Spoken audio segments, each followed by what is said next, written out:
Hello, नमस्कार। आप देख रहे हैं ऑफिसर मेकर। मैं सूरज सर। आज हम लोग भारत के पर्वत के बारे में बात करेंगे, खास करके उत्तर के पर्वत। उत्तर के पर्वत में ट्रांस हिमालय, महान हिमालय, मध्य हिमालय, शिवालिक, ये तो कई बुकों में इसका विभाजन किया गया है। लेकिन पहले हम भारत के पर्वत या पर्वतीय क्षेत्र को दो क्षेत्र में बांटेंगे, पूर्वी और पश्चिमी क्षेत्र में बांटेंगे। तो आइए हम बांटते हैं पर्वत, देखते हैं कि हमारा हिमालय का आकार कैसा है। यदि हिमालय का आकार धनुषाकार है, लेकिन पर्वत को यदि हम बांटे, पहले उत्तर के पर्वत को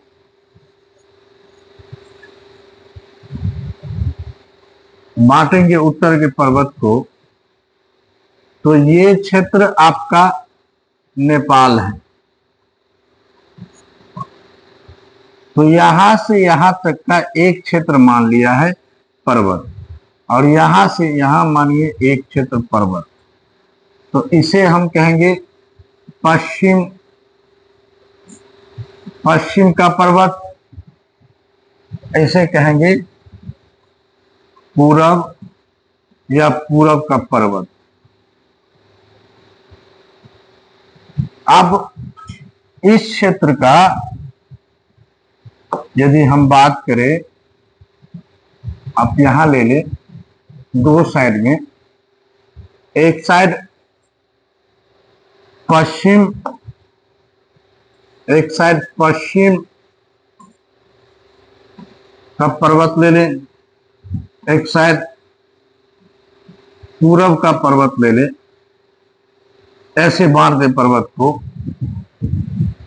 तो यहां से लेकर के, जम्मू कश्मीर से लेकर के आप यहां तक काली नदी तक, पश्चिम भाग, जम्मू कश्मीर से, या आप वहां से कह सकते हैं, वहां है नंगा पर्वत, नंगा पर्वत, नंगा पर्वत जम्मू कश्मीर में, ये पर्वत नंगा पर्वत।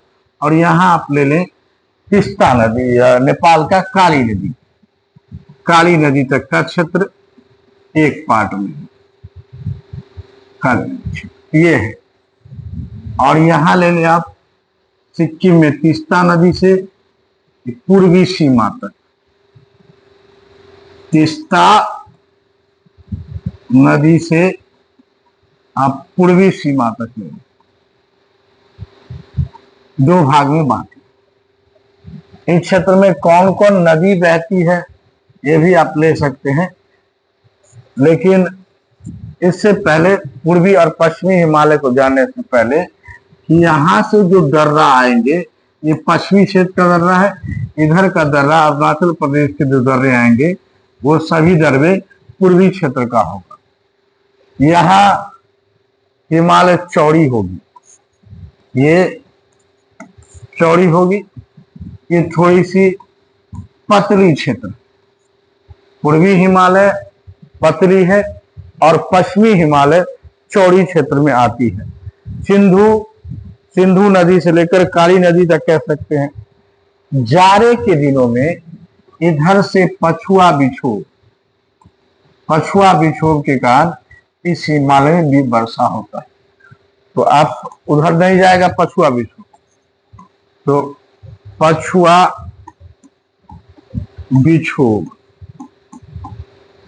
पछुआ विक्षोभ से जाड़े के दिनों में इसी ओर वर्षा होगा। पछुआ विक्षोभ से बता दें, केवल 3% वर्षा होता है पछुआ विक्षोभ से। और ये इसी हिमालय क्षेत्र में, हालांकि दिल्ली वगैरह में भी पछुआ हिमालय से थोड़ा बहुत वर्षा होता है। दिल्ली के क्षेत्र में ही, आप दिल्ली चले जाइए, हरियाणा चले जाइए, इस क्षेत्र में थोड़ी सी वर्षा जाड़े के समय में पछुआ विक्षोभ से होता है। इधर आप पूर्वी हिमालय में कहिए तो ये जो मानसून है, ये मानसून से थोड़ा बहुत वर्षा होता है। दक्षिण पश्चिम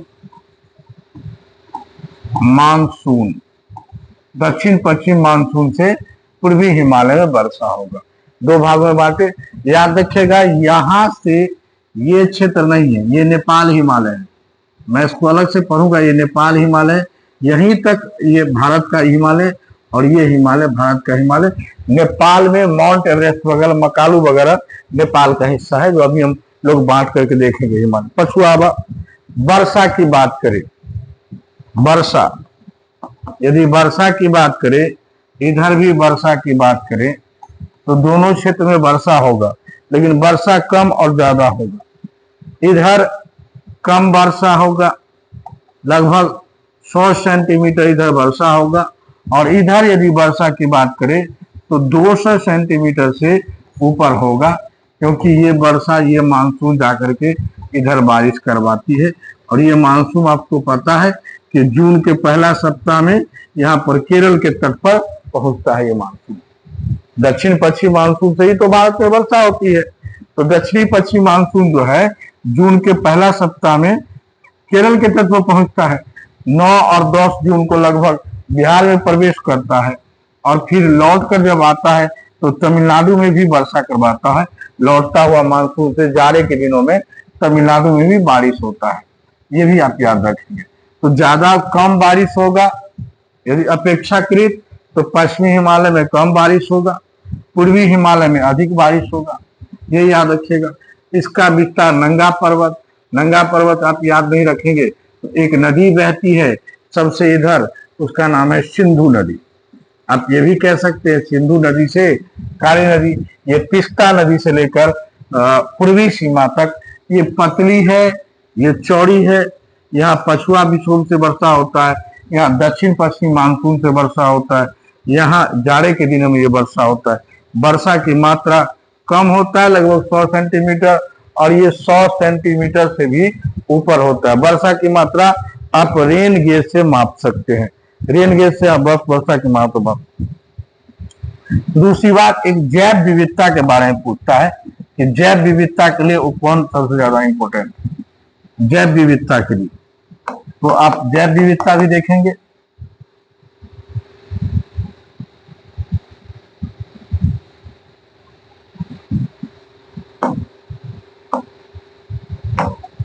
जैव विविधता के लिए आप देख सकते हैं कि जैव विविधता के लिए कौन प्रसिद्ध है।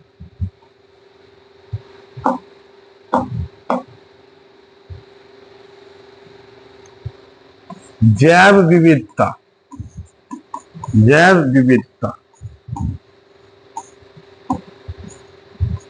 आपको लगेगा इस क्षेत्र में जैव विविधता होगा, तो यहां कम होगा जैव विविधता, और यहां जैव विविधता अधिक है, जैव विविधता अधिक है। कहिएगा क्यों? वर्षा ज्यादा, तो दो ही क्षेत्र जैव विविधता याद रखिएगा। एक तो आप पश्चिमी घाटी जिसे जैव विविधता कहते हैं, पश्चिमी घाटी, इसे हॉट स्पॉट, हॉट स्पॉट कहते हैं पश्चिमी घाटी को, ये भी याद रखिएगा। पश्चिमी घाटी जैव विविधता के लिए हॉट स्पॉट जाना जाता है। और ये पूर्वी हिमालय भी हॉट स्पॉट कहलाता है, जैव विविधता के लिए महत्वपूर्ण है। जैव विविधता इधर भी है, लेकिन इधर इस हिमालय के क्षेत्र में जैव विविधता कम है, इस हिमालय के क्षेत्र में जैव विविधता अधिक है। हॉट स्पॉट के नाम से इसे जैव विविधता के लिए जाना जाता है। तो ये क्योंकि पश्चिम में वर्षा कम होता है, इधर जिधर वर्षा ज्यादा होगा वो जैव विविधता के लिए प्रसिद्ध होगा। गंगा, यमुना और सिंधु नदी, गंगा, यमुना और सिंधु नदी इसी क्षेत्र में बहती है। गंगा, यमुना और सिंधु नदी बहती किस में है? तो आप ले सकते हैं इस हिमालय में कि गंगा, यमुना, गंगा नदी निकलती नहीं, बहती है। गंगा नदी, सिंधु नदी और यमुना नदी बहती है, निकलती नहीं है, इधर से ही बहती है। तीस्ता ले लीजिए, तीस्ता ब्रह्मपुत्र नदी इस क्षेत्र में बहता है।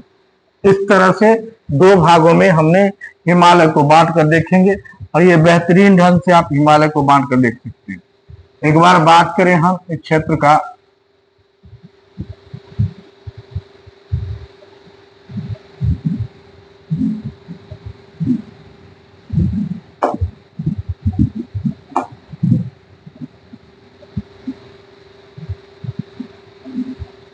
ऐसे का है, ठीक से काम ही नहीं कर। देखिए फिर से, पश्चिमी हिमालय नंगा पर्वत या सिंधु नदी से लेकर आप काली नदी तक को कह सकते हैं पश्चिमी हिमालय, काली नदी तक पश्चिमी हिमालय। और यदि पश्चिमी हिमालय ये चौड़ी है, सीधा याद रखिए, इधर चौड़ा है, ये पश्चिमी हिमालय चौड़ा है, ये हिमालय चौड़ा है, ये हिमालय पतला है। इधर वर्षा कम होता है, इधर वर्षा ज्यादा होता है, क्योंकि पश्चिमी विक्षोभ से जाता है। इसे पछुआ पवन से 3% बारिश होता है। ये जैव विविधता के लिए कम महत्वपूर्ण है, ये जैव विविधता के लिए महत्वपूर्ण है। इसे हॉट स्पॉट भी कहा जाता है। इधर वर्षा की मात्रा 100 सेंटीमीटर, इधर वर्षा की मात्रा 200 सेंटीमीटर। गंगा नदी, सिंधु नदी और यमुना नदी इधर ही बहती है। इधर ले ले तो तीस्ता नदी और ब्रह्मपुत्र नदी बहती है। ये था हिमालय का पहला विभाजन। और हिमालय का विभाजन कर सकते हैं हम, ये तो पहला विभाजन था। अब हिमालय को जो बांटा गया है, भारतीय हिमालय को वो दूसरे आकार में बांटा गया है। देखिए हिमालय,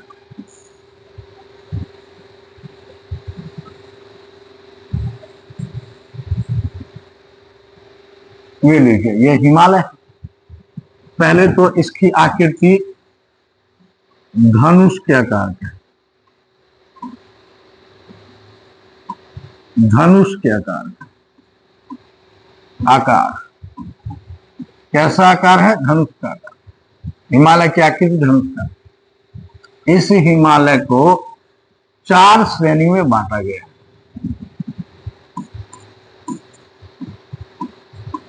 ऊपर से नीचे करके 4 श्रेणी हिमालय, 4 श्रेणी में इस हिमालय को बांटा गया। ये आपको हिमालय को 4 भाग में, एक है ट्रांस हिमालय, महान हिमालय, मध्य हिमालय और शिवालिक। सबसे पुराना पूछे हिमालय में तो ट्रांस है, सबसे नया पूछे तो कहेंगे शिवालिक। ट्रांस हिमालय की ऊंचाई यदि बात करें तो कहेंगे 6000 मीटर इसकी ऊंचाई है। महान हिमालय बड़ा है तो महान हिमालय की ऊंचाई 6100 मीटर है, और मध्य हिमालय के लगभग 4000 मीटर है, और नया वाला हिमालय का 1000 मीटर है। शिवालिक का अंश तो कुछ बिहार में भी देखने को मिला। ट्रांस हिमालय जो सबसे पुराना हिमालय है, उसकी ऊंचाई आप ले लें 6000 मीटर। महान हिमालय की ऊंचाई 6100 मीटर और मध्य हिमालय की 4000। शिवालिक का जो नया है 1000 मीटर ऊंचाई ले ली। इस सब हिमालय की बात करें तो ये है ट्रांस हिमालय ले ले, ये ले ले आप महान हिमालय, ये ले ले आप मध्य हिमालय, और ये ले ले शिवालिक। ये 4 खंड में बांटा है। अब हम बात करेंगे ट्रांस हिमालय केवल इसी क्षेत्र में, तो हम बात करेंगे ट्रांस हिमालय की। आगे बढ़ते हैं और बात करते हैं ट्रांस हिमालय की। ट्रांस हिमालय, ट्रांस हिमालय केवल इस क्षेत्र में पाया जाता है। ट्रांस हिमालय, इसके 4 श्रेणी हैं। ट्रांस हिमालय सबसे पुराना है, ये नहीं भूलना है। इसकी औसत ऊंचाई 6000 मीटर है। इसकी औसत ऊंचाई ट्रांस हिमालय के 4 खंडों में बांटा गया है। पहला है काराकोरम, दूसरा लद्दाख, तीसरा जास्कर, चौथा पीर पंचाल। इसका नाम है काराकोरम।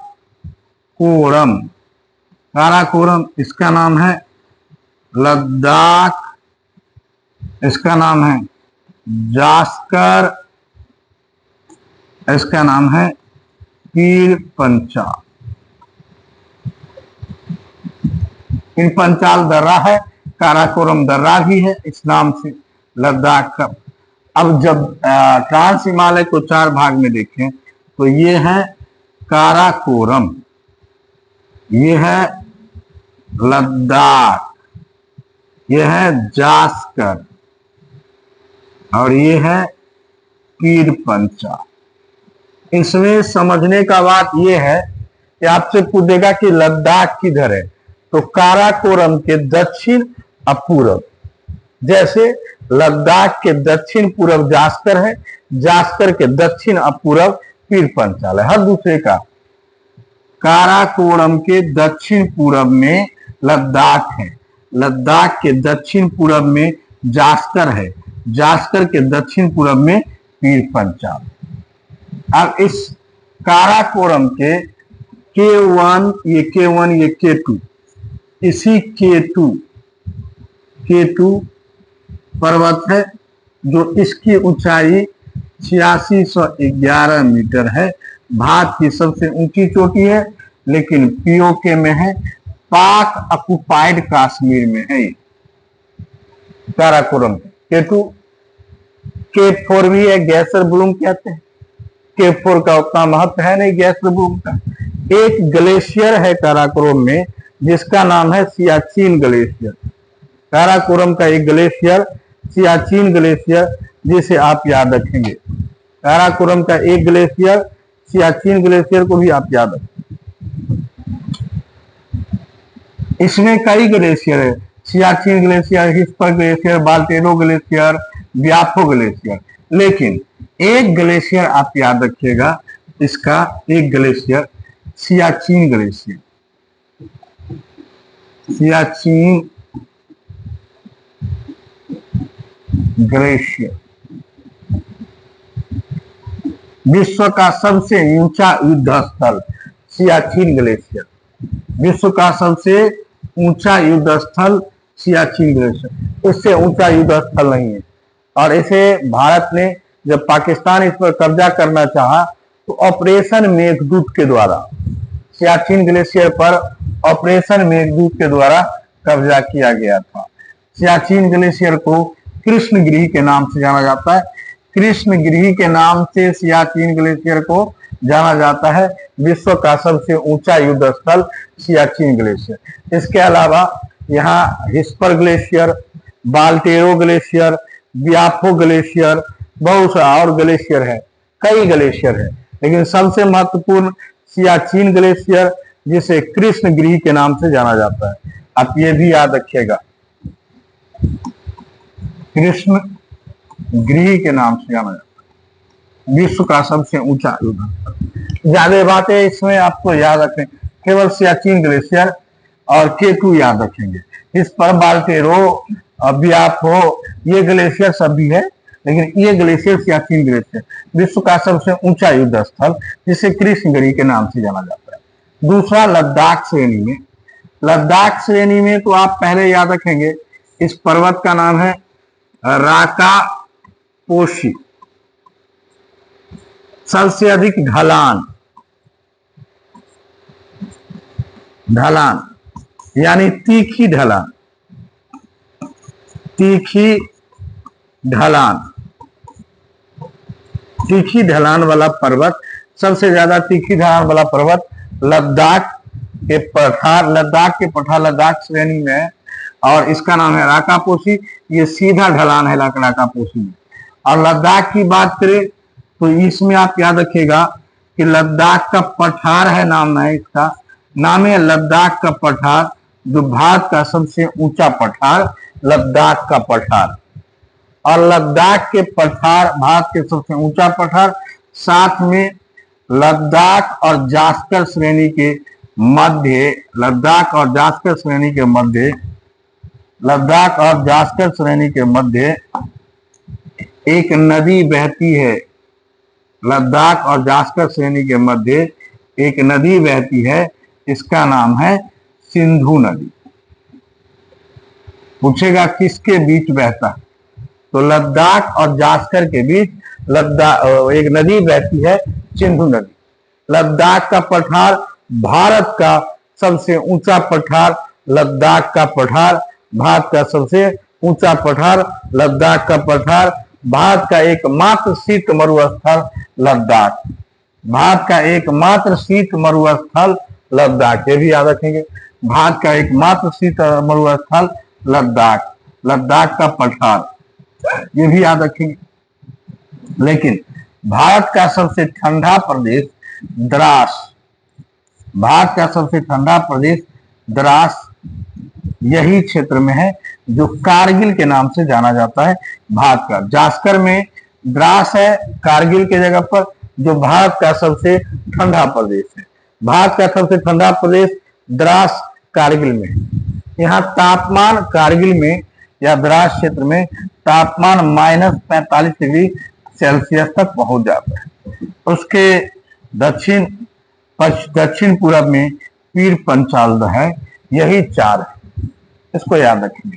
काराकोरम, लद्दाख, जास्कर, पीर पंचाल, इसकी इतनी बात। इसमें क्या क्या याद रखना है आपको? केतु याद रखना है, भारत की सबसे ऊंची चोटी, इसकी ऊंचाई याद रखना है 8600। अभी पीओके में है, पाक ऑक्युपाइड कश्मीर में है।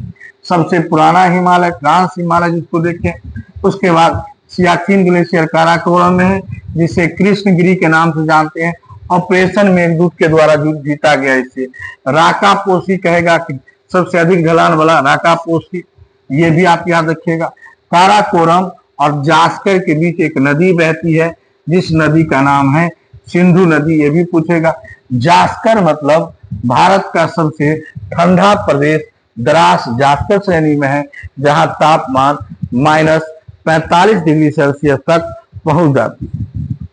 और भारत का सबसे ठंडा प्रदेश, ये भी याद रखेंगे आप, जास्कर श्रेणी में भारत का सबसे ठंडा प्रदेश द्रास श्रेणी है। यदि हम पीछे आपकी बात करें तो पीछे हमने बात किया था ट्रांस हिमालय, जिसको हमने अभी देखा। उसके बाद बात करेंगे महान हिमालय पर। तो आइए हम देखते हैं महान हिमालय। महान हिमालय ज्यादा बातें नहीं पढ़ना है, इस मूल रूप से कुछ बातों पर आपको ध्यान रखना है। महान हिमालय, महान हिमालय, इसकी औसत ऊंचाई 6100 मीटर। हालांकि माउंट एवरेस्ट की ऊंचाई बहुत ज्यादा है। और ये जो हिमालय है, ऐसे तो आप धनुष के आकार के कहेंगे। हिमालय की उत्पत्ति के आधार पर भी इसको देख सकते हैं। सेनेजोइक युग में इसकी उत्पत्ति हुई। हिमालय की उत्पत्ति सेनेजोइक युग में हुआ। इसकी आकृति की बात करें तो धनुषाकार आकृति है इसकी। सबसे पहले इस हिमालय की बात करें तो महान हिमालय को सर्वोच्च हिमालय, आंतरिक हिमालय, मुख्य हिमालय, हिमाद्री के नाम से भी जाना जाता है। इसके कई नाम हैं, महान हिमालय, हिमाद्री, सर्वोच्च हिमालय, बृहद हिमालय, इस सब नाम महान हिमालय का ही है। अभी बात करें महान हिमालय की तो यहां ले लीजिए नंगा पर्वत। नंगा पर्वत ज्यादा डीप नहीं जा रहा, नंगा पर्वत, नंगा पर्वत से ले रहे हैं यहां नामचा बरवा, नामचा बरवा,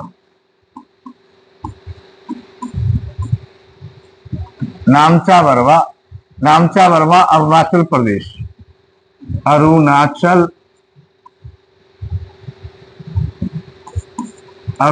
प्रदेश। यहां से लेकर नंगा पर्वत जम्मू कश्मीर के नंगा पर्वत से। इसके 3-4 खंड के पर्वत याद रखेंगे। इसके उत्तराखंड में इसमें कौन कौन पर्वत है? उत्तराखंड के बाद इसका कुछ ढांचा नेपाल, जो नेपाल बताए थे, नेपाल में इसका पड़ता है। उसके बाद सिक्किम, सिक्किम का पर्वत याद रखेंगे इसका, ये भी आप याद रखेंगे। उत्तराखंड के इसके 3 पर्वत याद रखने हैं उत्तराखंड। एक तो आप इनके नंगा पर्वत उत्तराखंड में है, नंदा देवी, सॉरी नंदा देवी, नंदा देवी ये याद रखेंगे। एक कामेत याद रखेंगे, यहाँ का कामेत पर्वत,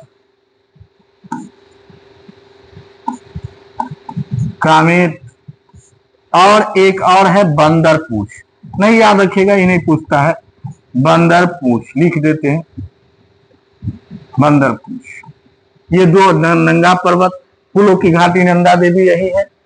कामेत पर्वत, उत्तराखंड के 2 पर्वत याद रखेंगे, 2 ही पर्वत, एक नंदा देवी, एक कामेत। नंदा देवी कामेत, नंदा देवी कामेत। और पर्वत है लेकिन याद रखना है नंदा देवी कामेत, बंदरपूछ भी नहीं। हालांकि यमुना नदी बंदरपूछ से ही निकलता है। नंदा देवी कामेत। नेपाल के पर्वत में यदि बात करें तो नेपाल में आपको धौलागिरी, अन्नपूर्णा, मंसालू, गौरी शंकर, छोयू, माउंट एवरेस्ट, मकालू, कई पर्वत है। वह धौलागिरी, धौलागिरी,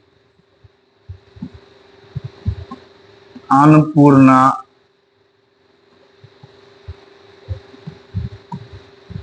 मंसालू,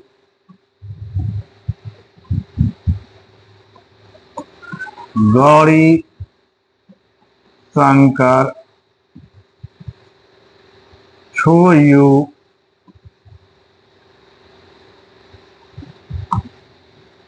गौरी शंकर, छोयू, और उसके बाद माउंट एवरेस्ट, मकालू, ये सारे पर्वत इस नेपाल में स्थित हैं। को ज्यादा नहीं याद रखना है, आपको याद रखना है धौलागिरी, आपको याद रखना है अन्नपूर्णा, मंसालू, गौरी शंकर, छोयू, माउंट एवरेस्ट, मकालू, इस दोनों को याद रखें। माउंट एवरेस्ट और मकालू पूछेगा।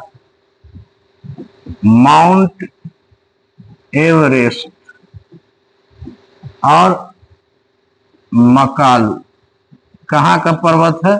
तो कहिएगा नेपाल। सिक्किम में यहाँ एक पर्वत है कंचनजंगा, कंचनजंगा। सिक्किम का एक ही पर्वत याद रखना है, कंचनजंगा, ये याद रखिए कंचनजंगा, सिक्किम का एक पर्वत।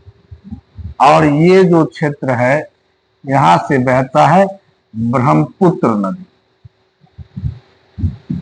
और ये नामचा बरवा, यहीं पर इस नदी को कहते हैं सांगपो, सांग। ये यहाँ पर ब्रह्मपुत्र नदी तिब्बत के इलाका में सांगपो नदी के नाम से जाना जाता है, सांग। आज जब यही नदी आता है तो यहाँ से नामचा बर्मा पर्वत से यू टर्न मारता, यू टर्न, ये याद रखिएगा। यू टर्न कहाँ से मारता है? नामचा बरवा पर्वत से यू टर्न मारते हुए जब असम में आ जाता है, असम में आता है, तब जाकर इसका नाम पड़ता है ब्रह्मपुत्र नदी। ब्रह्मपुत्र नदी असम में आकर के पड़ता है, याद रखिएगा। महान हिमालय के केवल पर्वत की बात के रट्टा मारता है, पूरा पर्वत नहीं याद रखना है। उत्तराखंड के केवल 2 पर्वत, नंदा देवी लिख लीजिएगा, नंदा देवी, कामेत, बस। नेपाल के धौलागिरी एक याद रखिएगा तो रख लीजिएगा, माउंट एवरेस्ट और मकालू।